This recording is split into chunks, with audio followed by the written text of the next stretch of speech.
마치 오늘 말씀이 좀 저의 또 신앙 고백인 것 같기도 하고 이렇게 한데요. 지난주에 이제 안타까운 일이 좀 있었죠. 31세 이 젊은 보수 성향 인플루언서 찰리 커크가 대학 캠퍼스에서 이제 토론 중 이제 총격을 받아 사망했습니다. 그는 이제 자유주의와 또 극진보 성향의 사람들과도 열린 마음으로 토론하는 신앙인이었는데 트럼프 대통령을 지지한다는 이유로 늘 공격의 대상이었습니다.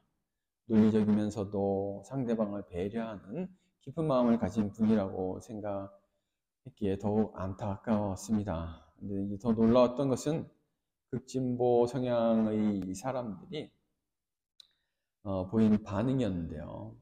한 사람의 죽음을 기뻐하고 조롱하는 것을 볼 때 참 너무나도 안타까웠는데 아버지를 잃은 아이들과 남편을 잃은 아내의 슬픔은 안중에도 없는 모습을 보았습니다.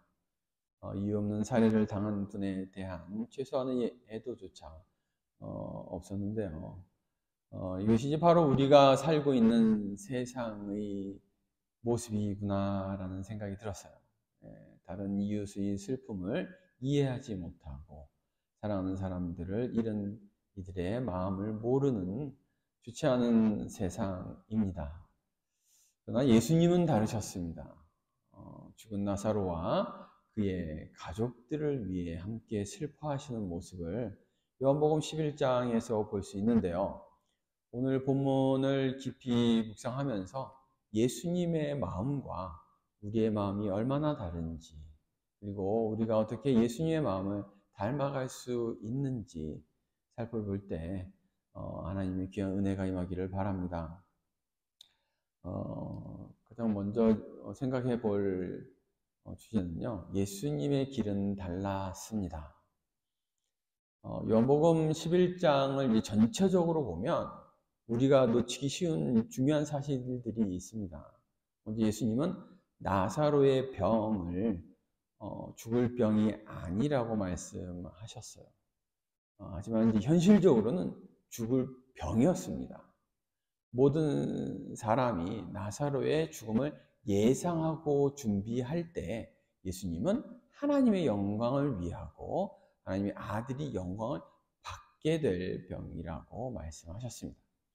근데 더 이상한 것은 예수님이 나사로가 병들었다는 소식을 들으시고도 즉시 가지 않으시고 계셨던 곳에서 이틀을 더 머무셨다는 점입니다.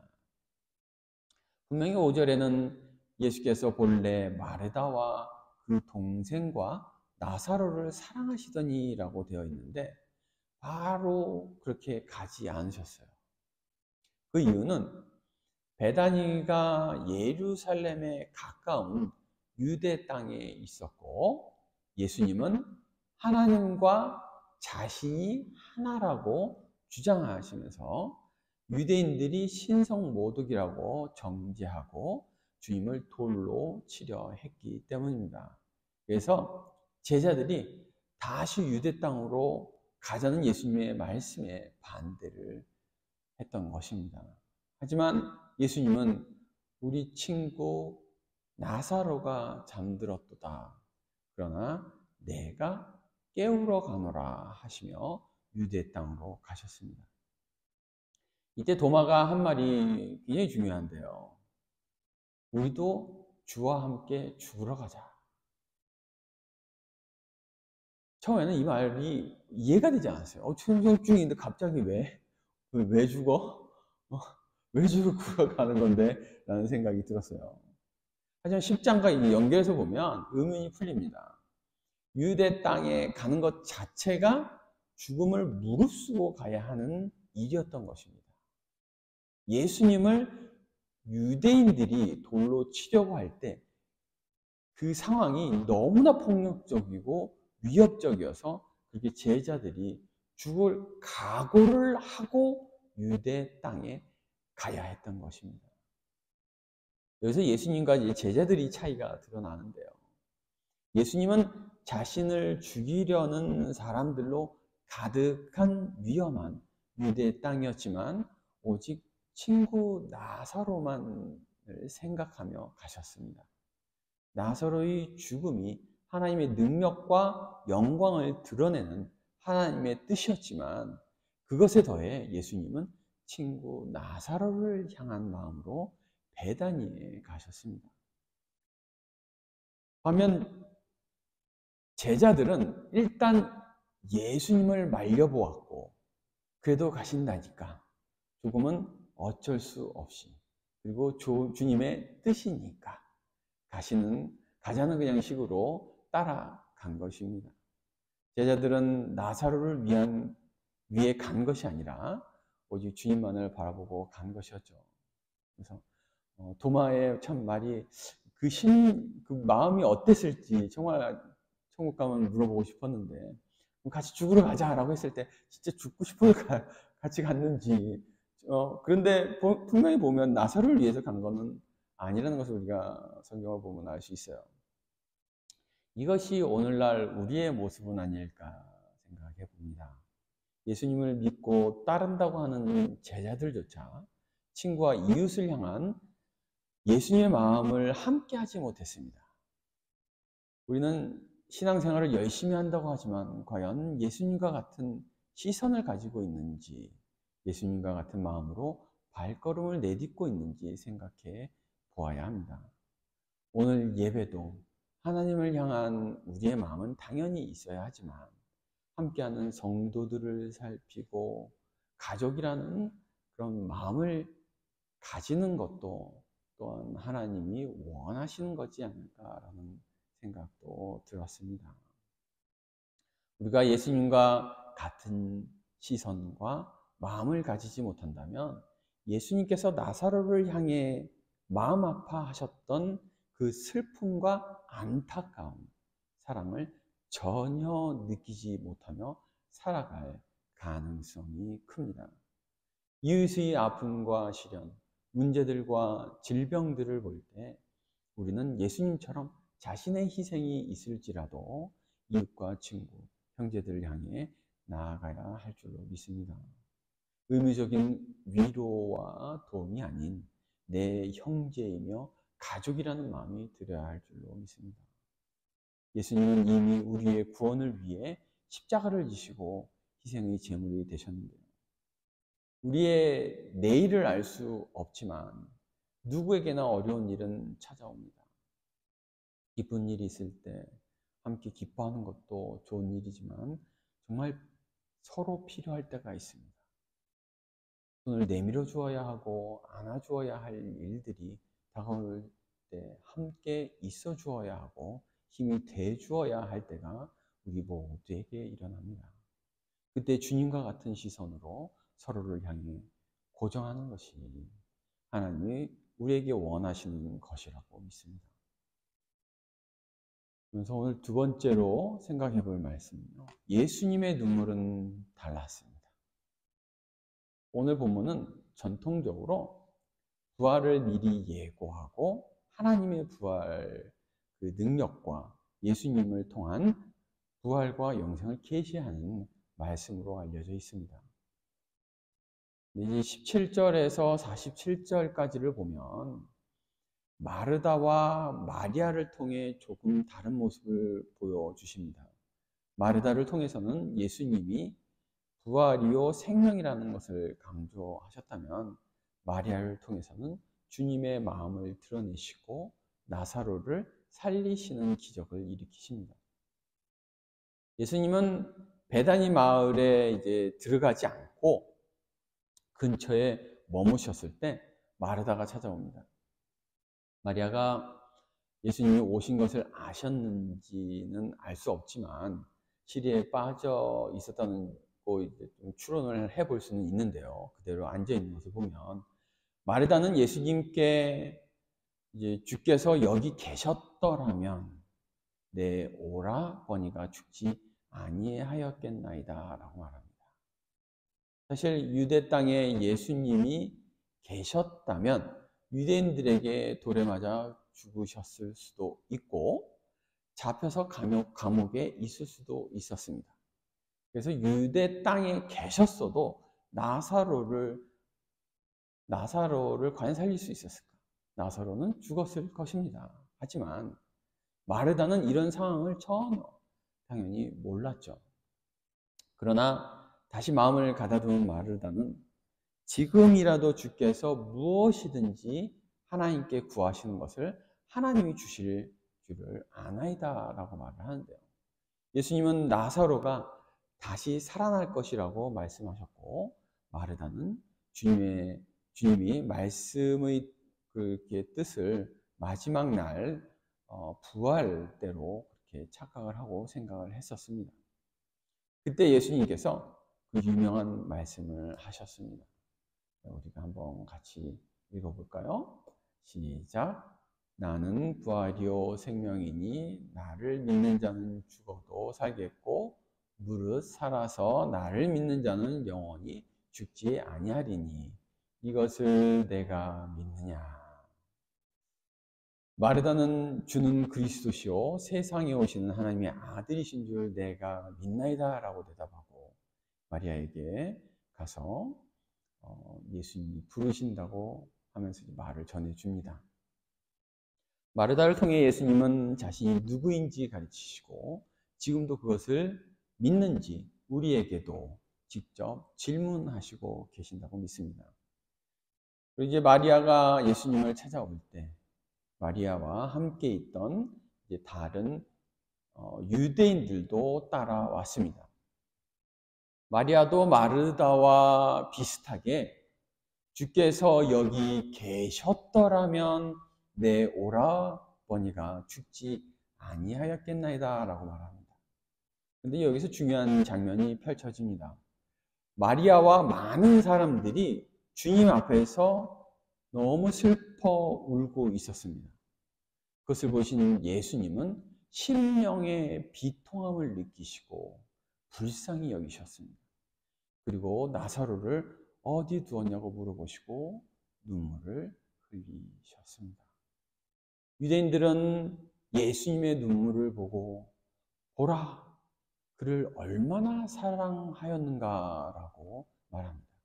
그러면서 어떤 이들은 맹인의 눈을 뜨게 한 이 사람이 그를 죽지 않게 할 수도 없었더냐고 냉소적으로 말을 하죠. 또다시 예수님이 유대 땅에서 어떤 위험한 상황에 처해 있었는지 전혀 알지 못한 사람들을 우리가 발견할 수 있습니다. 그래서 여기서 저는 예수님의 눈물을 깊이 한번 또 이렇게 생각을 해보았습니다. 예수님도 나사로의 죽음에 대해 안타까움과 슬픔을 너무나 크게 느끼셨습니다.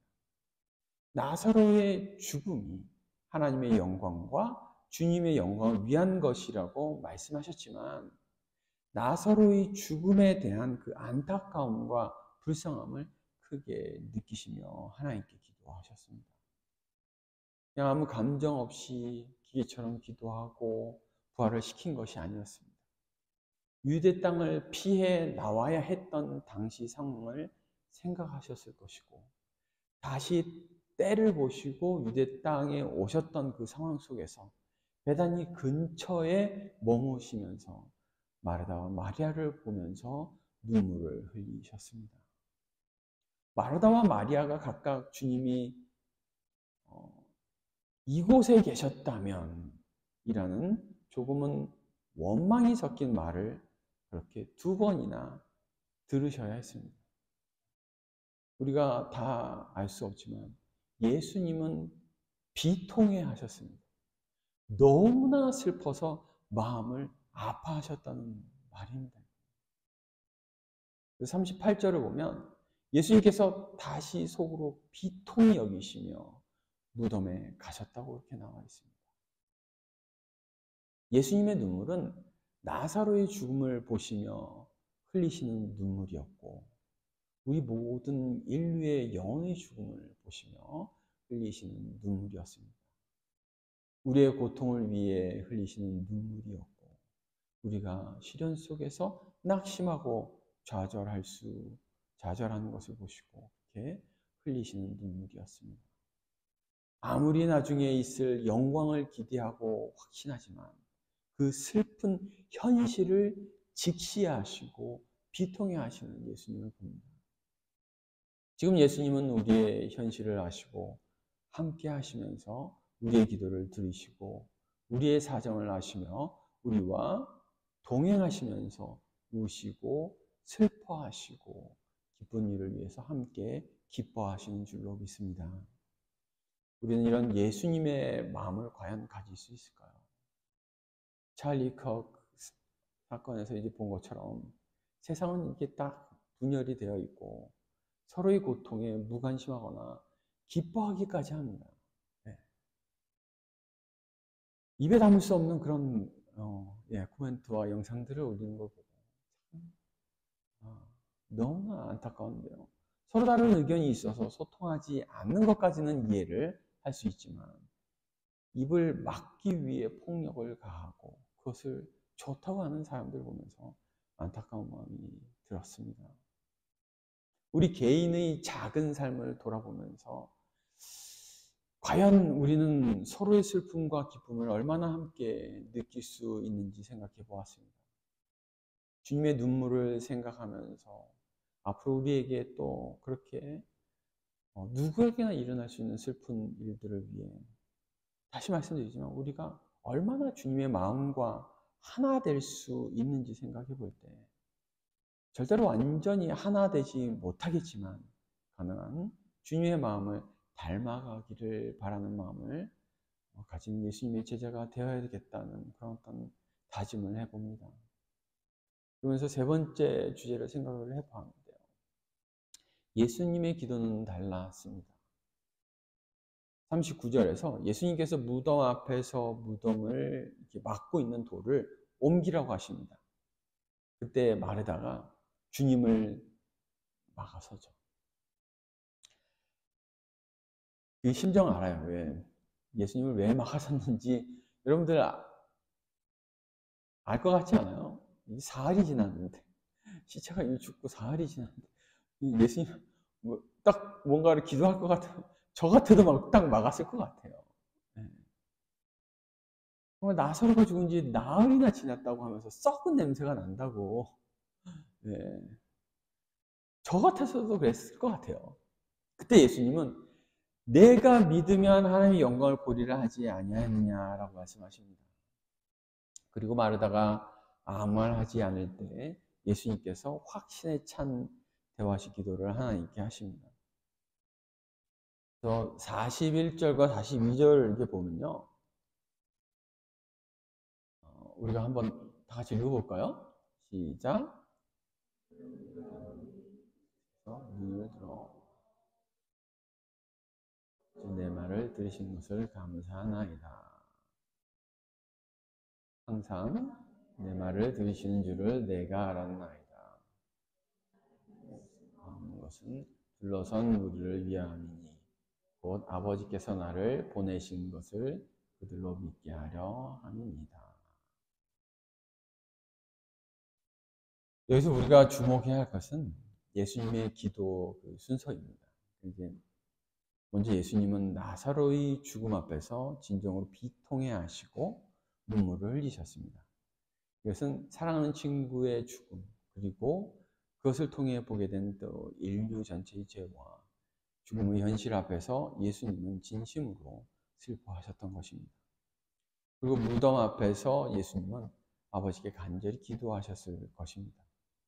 비록 그의 기도의 내용이 기록되지 않았어요. 기록되지는 않았지만 예수님은 나사로의 부활을 위해 그리고 그 일을 통해 사람들이 하나님의 능력을 믿게 되기를 위한 기도하셨습니다.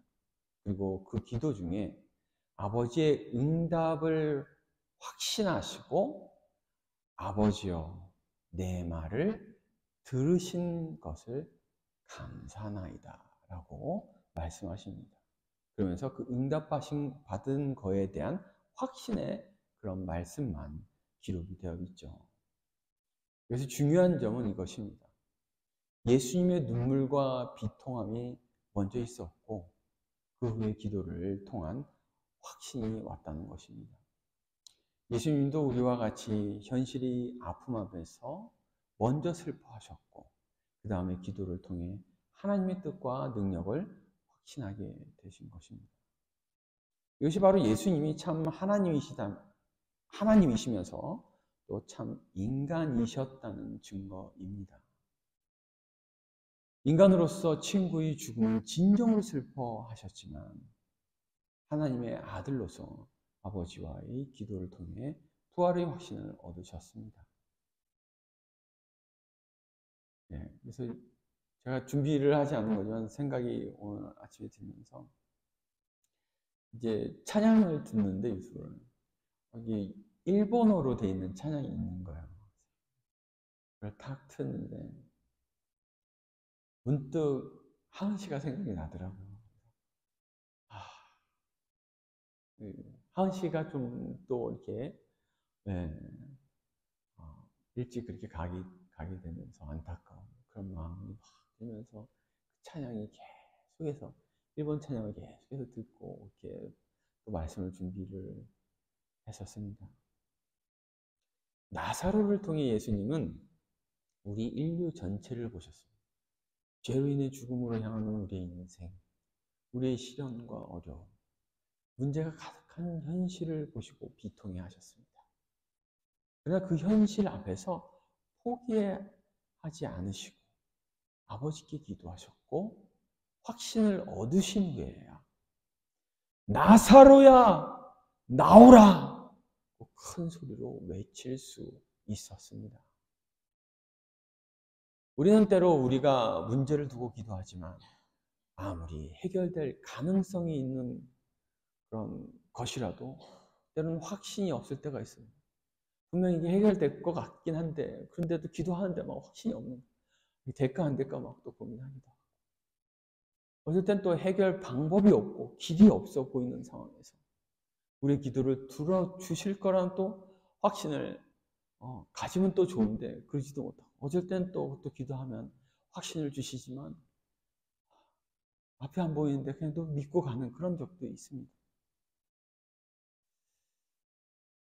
그것에 더해서 사람의 죽음과 관련된 이런 일들에 대해 우리가 할 수 있는 것은 생각해보면 정말 아무것도 없습니다.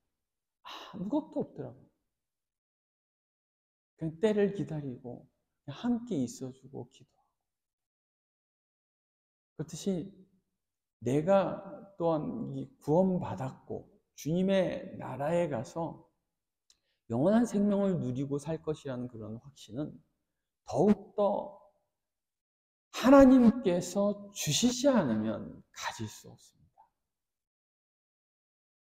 많은 사람들은 자신의 세상적인 문제들을 위해 기도합니다. 그런데 내 자녀들의 구원, 내 아내와 남편, 친인척과 형제와 이웃의 구원을 생각할 때 우리가 얼마나 확신을 가지고 아버지여 내 말을 들으신 것을 감사하나이다 라고 하나님께 감사를 표현할 수 있을까요? 오늘 본문은 사람이 죽고 다시 사는 것을 보여주고 믿는 자들에게 부활의 소망을 주시는 하나님의 능력에 대한 말씀입니다. 그런데 우리가 놓치지 말아야 할 것은 예수님의 눈물과 확신에 찬 감사의 표현입니다. 우리가 죽어가는 영혼들에 대한 눈물을 예수님과 함께 흘릴 수 있는지, 그리고 우리 주위에 있는 이들의 구원에 대한 확신을 가지고 감사할 수 있는지 함께 생각해 보기를 바라서 이렇게 말씀을 전해드립니다.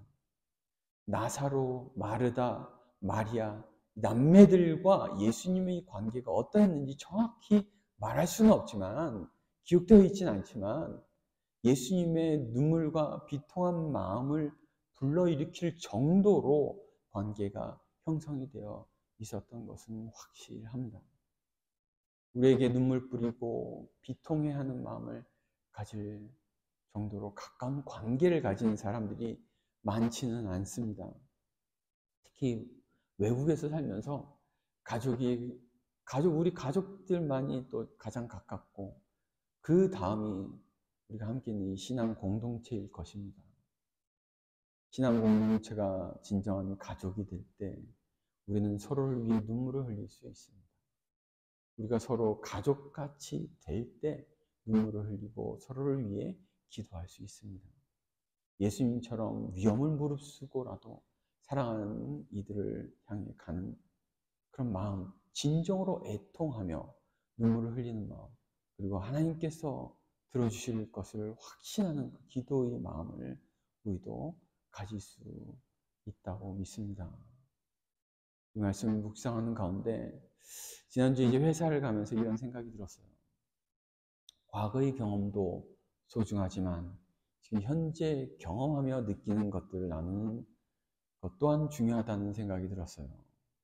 저는 최근 이제 시내버스 이제 더블데커 이제 운전기사로서 일을 하고 있는데요. 많은 직장인들의 현실과 어려움을 직접 체험하면서 그래서 성경을 묵상하고 말씀을 이렇게 전하는 현재의 저희 삶에 깊은 감사를 느끼고 있습니다. 성도님들의 그 눈물과 고통을 더 깊이 이해할 수 있는 위치에 또 이렇게 함께 서게 된 것이 얼마나 감사한지 몰라요. 여러분과 함께 눈물을 흘릴 수 있고 같은 마음을 느낄 수 있는 편에 서 있다는 것 자체가 정말 큰 은혜입니다. 그동안 목회를 하면서 직장인들이 진정 무엇을 필요로 하는지 충분히 알지 못한 채 설교를 해왔다는 그런 또 반성도 하게 되었는데요. 누구는 실패는 성공의 어머니라고 말하지만 살다 보니까 실패나 실수로 인한 그 고통과 그 혼란을 직접 경험해보지 않으면 그 깊이를 그렇게 쉽게 말할 수 있는 게 아닌 거더라고요. 네. 땀을 흘리며 살아가는 사람들이 하나님 앞에 나아가 그 결실을 바칠 때의 그 심정, 경제가 불안하고 일자리가 부족한 시대에 마음을 잡지 못하는 사람들의 심경, 적성이 맞지 않는 일을 억지로 해야 하는 학생들, 아르바이트만 하다가 인생이 끝날 것 같은 이 불안 속에서 살아가는 젊은이들, 모든 것들을 이제는 조금이나마 이해할 수 있게 되었다는 것에 감사합니다. 이제 저는 사실 한 번씩 말씀을 드렸지만 내일은 없다는 생각으로 요즘 살아가요.